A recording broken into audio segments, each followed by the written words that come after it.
All right, so I got cut off on that last one. I forgot to put my phone on airplane mode. Okay, so I think we're on number 24.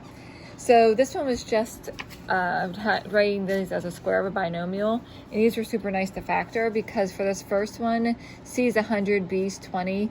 So I know that anything that multiplies together to give me 100 and adds together to give me 20 would just be 10 and 10.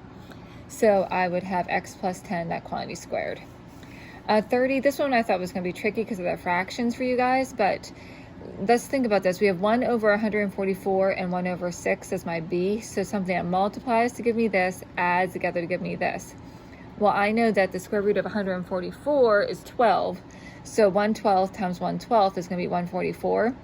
And when I add those, 1/12 plus 1/12 is 2 over 12, which is 1 over 6. So that is going to work, but I know that for some of you, we're going to automatically try to play around with your calculator to find that, and this was going to be easy if you just thought it through.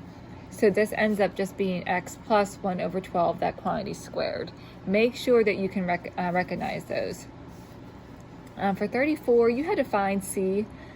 So I have x squared plus 26x plus c. So remember, to find c, I take my b, divide by 2, and square it. So that gives me 13 squared, which equals 169. So that's my c. So then for write this as a binomial, I just take this before I square it and do x plus 13, that quantity squared. 48, I think these ones you now have to solve. So you are given x squared minus 12x is equal to negative 28.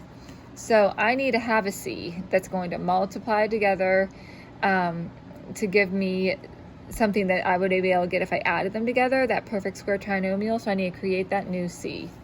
So c is going to be negative 12 divided by 2 squared. So it'd be negative 6 squared. So I'm going to have, but that 36 now, because I'm solving, I'm not going straight to my binomial. I'm going to add to both sides so that I can keep solving for x. So when you're solving, make sure you remember you're adding to both sides. So then I have x squared minus 12x plus 36 is equal to negative 28 plus 36. So now on this side, to simplify, that's when I can factor it. I'll go ahead and do that x minus 6, that quantity squared, equals, we'll go ahead and simplify this. Negative 28 plus 36 is positive 8. So now I need to solve for this x, so I'm going to take the square root of both sides. So the square root of x minus 6, quantity squared, is just x minus 6. Square root of 8 is plus or minus the square root of 8. Now here's why I picked this one, because you guys have got to remember that you need to have these in simplest radical form. So the square root of 8 equals the square root of 4 times the square root of 2. So then that's where you get this 2 square roots of 2. Make sure you're able to simplify those in simplest radical form and not just with your calculator into a decimal. So then once I had that into simplest radical form, I just added my 6 to both sides. So I have x equals 6 plus or minus 2 square roots of 2. Make sure you're able to do that one. I think that was all I did. So until you guys send me over some, that's all I'll do. I did an example from almost every section, so you should be fine.